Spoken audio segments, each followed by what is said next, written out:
ऐसा जोड़ जोड़ गया जो बेजोड़, तो क्या वो धोखेबाज ऐसा करता है? स्वयं मिट जाता है, पर हित में अपने प्राणों का जो बलिदान दे देता है राजकुमार, सदैव उसकी प्रशंसा होती है। और धनुष ने आज परहित पर अपने प्राणों का बलिदान किया है, तो जो परहित पर बलिदान कर दे वो धोखाबाज है। जो परमात्मा का अस्त्र या शस्त्र हो, आयुध हो, वो धोखेबाज हो गए। धोखेबाज है तुम्हारे पिता, धोखेबाज हो तुम। अब कह दो पिता कैसे? या अपने गुरु बाबा से पूछ लेना। इतना अत्याचार बढ़ गया, और इतना अत्याचार बढ़ा और राजा बना, महलों के अंदर घुसा बैठा है। अब तुम लोग भी घुसे बैठे हो, कोई नहीं जानता था कि तुम धराधाम में हो कि नहीं हो।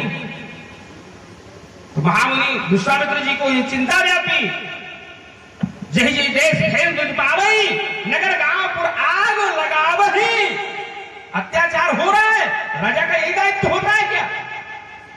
तो स्वयं के जिस घर में स्वयं के दायित्व का निर्वहन करना ना आता हो, तो वो दूसरे को दायित्व को कैसे समझ पाएगा?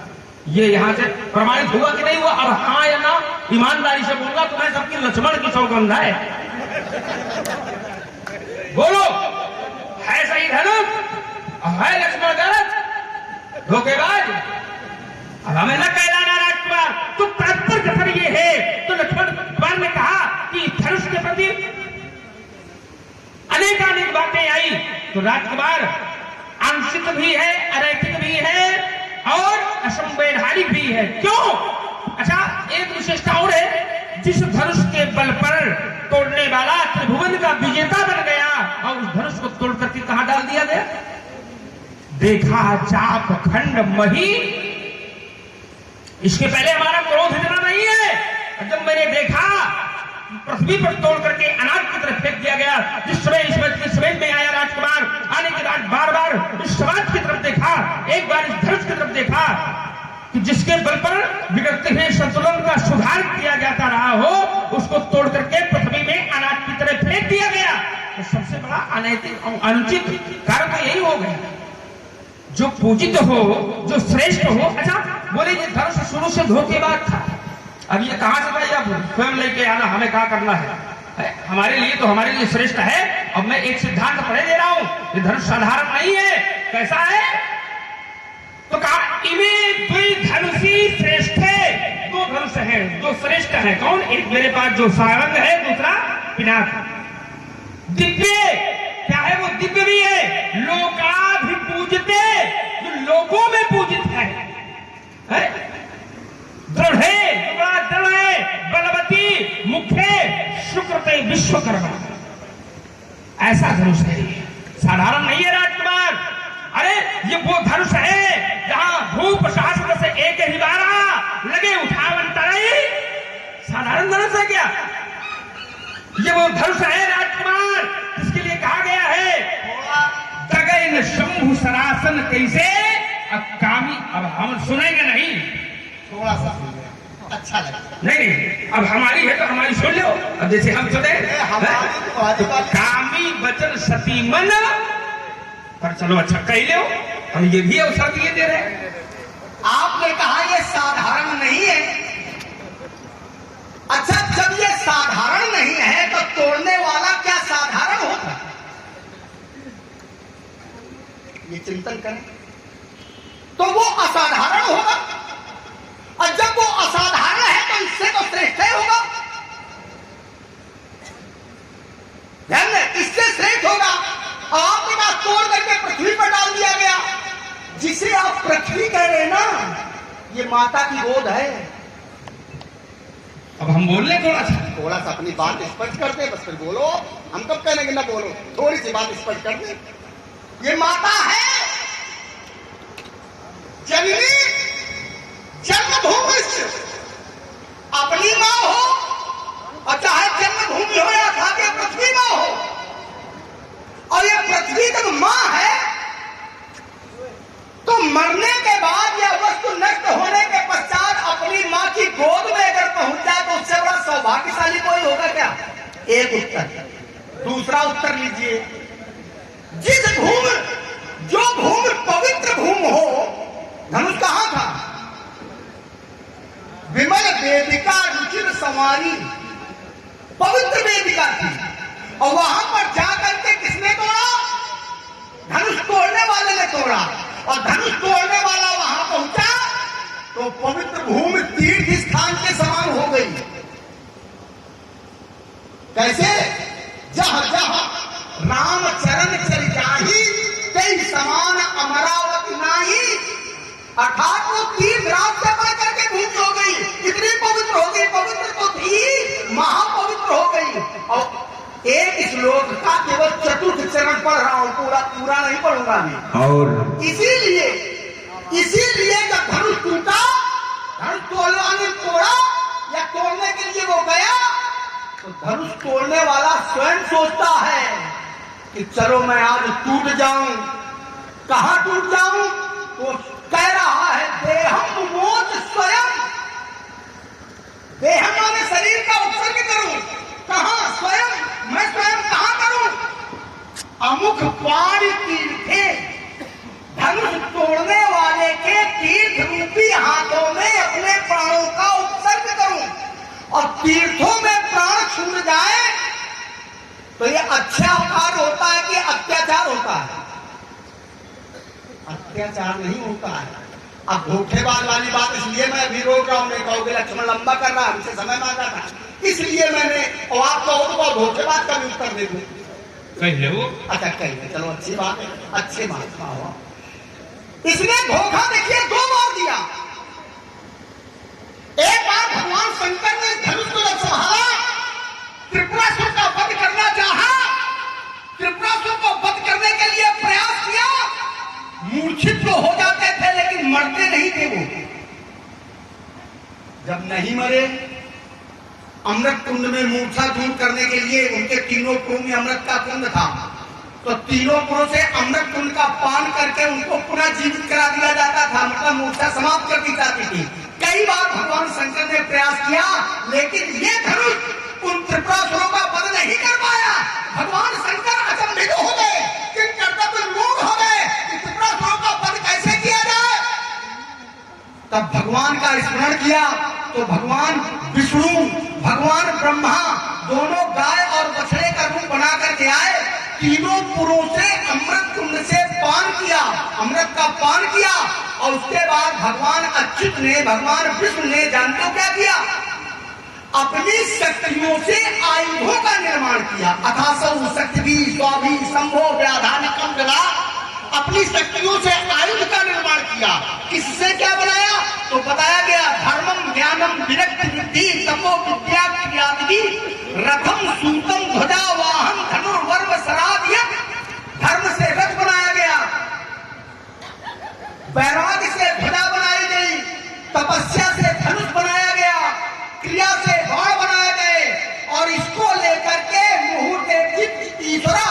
अब जिस मुहूर्त में भगवान शंकर ने जब त्रिशूल का संधान किया इस धनुष से, जो तपस्या के द्वारा धनुष बनाया गया, भगवान अच्युत ने जो दिया, तब त्रिपुरासुर का वध हुआ।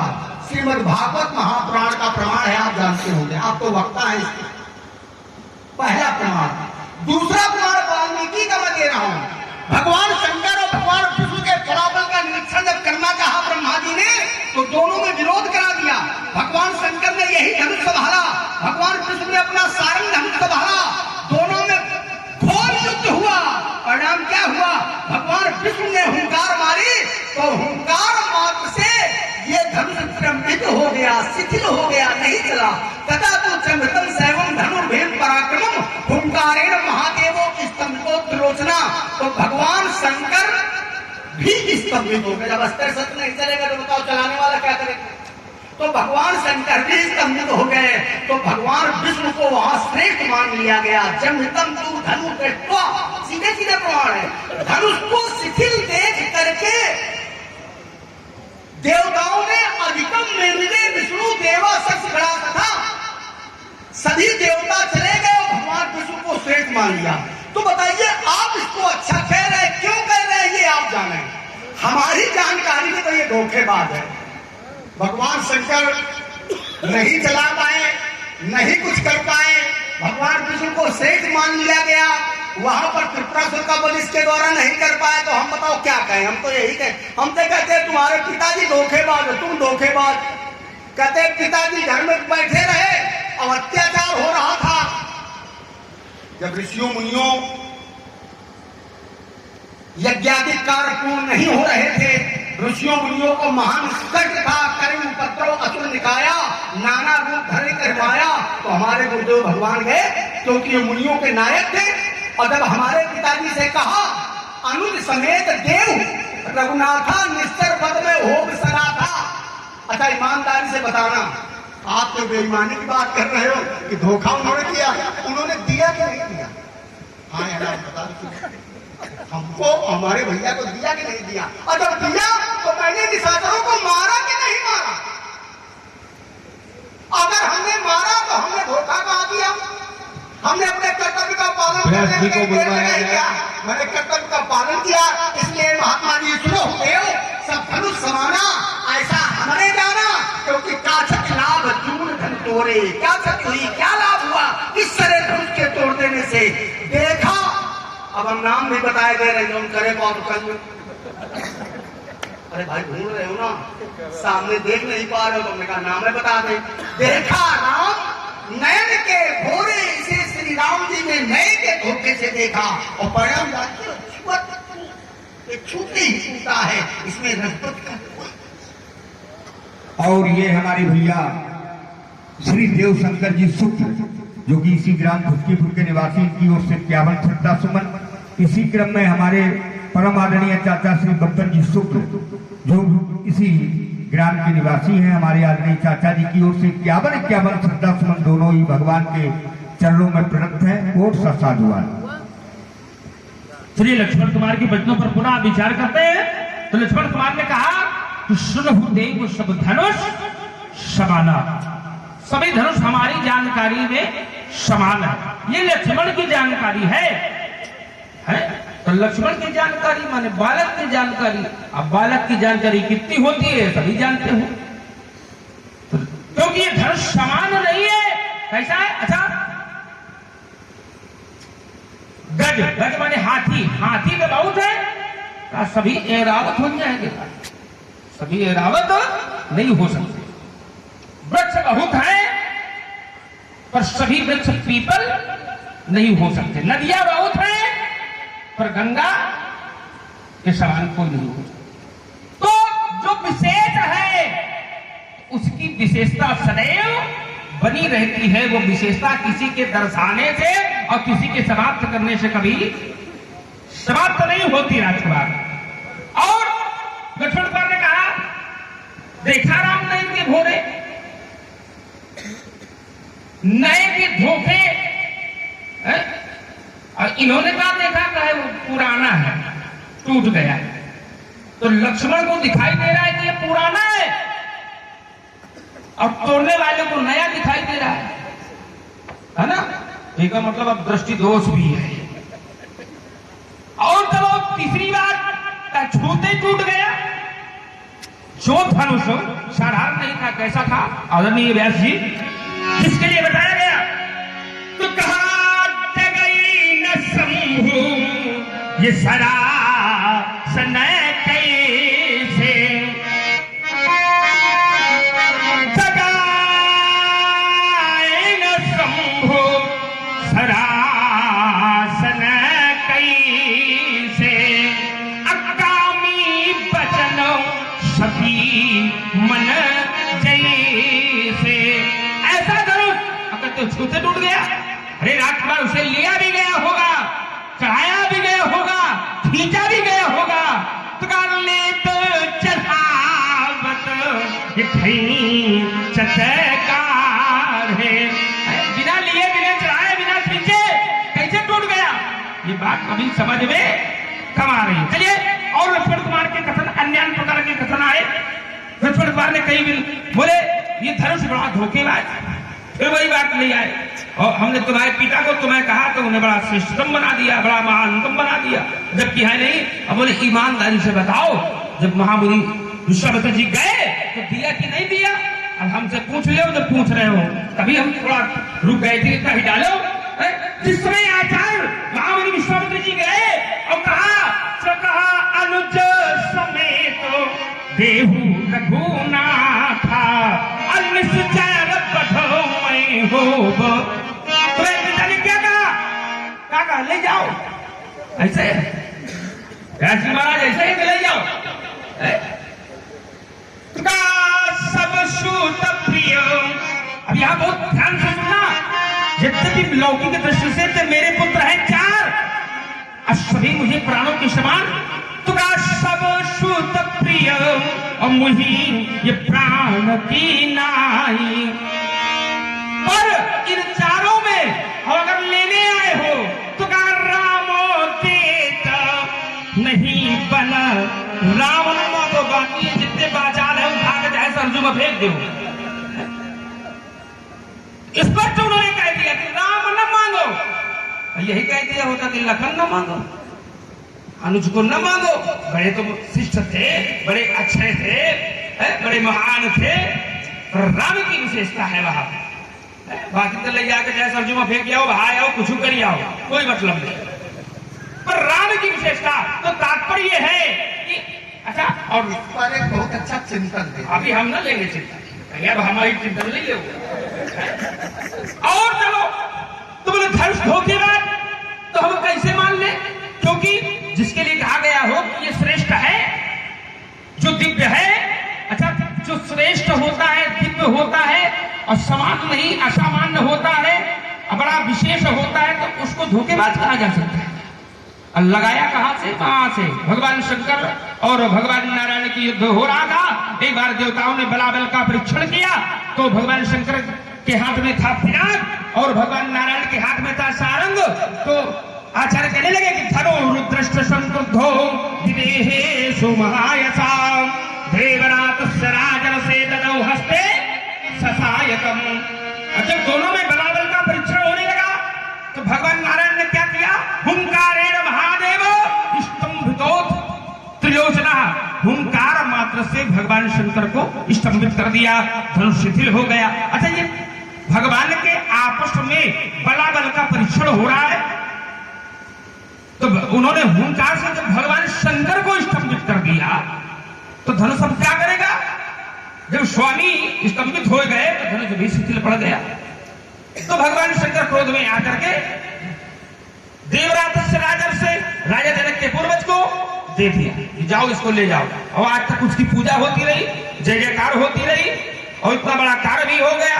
तो क्या ये साधारण और धोखेबाज रहेगा? ये उल्टा अर्थ कर रहे रुक जाओ, पहले अब हमारी सुन लो। अब जितना तुम्हें सीधा करना है ना, अयोध्या में जाकर सीधा कर लेना। हम जो कहते हैं वो सीधा ही आप कहेंगे, हम आपको तो सीधा करेंगे, अयोध्या वाले तो अपने आप में सीधे। चलो तो आज यही देख लेना। तात्पर्य ये है, देखो अब विचार करो, हम आप ही को सीधा करेंगे। समाज में कोई अगर प्रतिष्ठित व्यक्ति आ जाए और उससे कह दिया जाए हम तुम्हें सीधा करेंगे, और कोई बालक अपने से किसी श्रेष्ठ महापुरुष को ऐसा बोलने लगे, अब बताओ कितनी श्रेष्ठता का परिचय, कितने विद्वान का परिचय, कितने महान का परिचय। तभी मैंने कहा था, तुम्हारे पिता ने कहा कि राम उसमें गुण दिखता है। उसने बड़े सहज पूर्वक कहा, नाथ संबोधन भंजन निहारा, बताइए आदेश क्या है? अरे वही सीख लिया होगा राजकुमार, ये संसार की मर्यादाएं हैं, संसार समाप्त हो जाए कोई अस्तित्व नहीं। अगर घर में, परिवार में, पास में, पड़ोस में, समाज में अगर मर्यादा और सिद्धांत नहीं होंगे तो उसका कोई महत्व होगा? थोड़ी जोर से बोलो हाँ या ना, हाँ, ताकि राजकुमार सुन ले। आप थोड़ा अभी पूरा नहीं, थोड़ा समझ लीजिए, थोड़ा सा, ज्यादा नहीं। अच्छा, लक्ष्मण कुमार ने कहा एक बात और जरा ध्यान दीजिएगा। हमने कहा देखा चाप खंड वही डाले, बोले ये भूमि क्या बन गई है? पवित्र बन गई है, तीर्थ बन गई है। आप बड़े शुभी जन सब बैठे हैं, सबने सुना होगा। अच्छा, जब तीर्थ है तो तीर्थ में किसी को नष्ट करके डाल दिया गया पृथ्वी पर, और श्रीमान जी स्वयं विराजमान कहा है, सब मंचनते मंचयग सुंदर विषाद विशाल मुनि समेत तो बंधु बैठा रे मैं। खाली इतना बताने के लिए कि तीर्थ में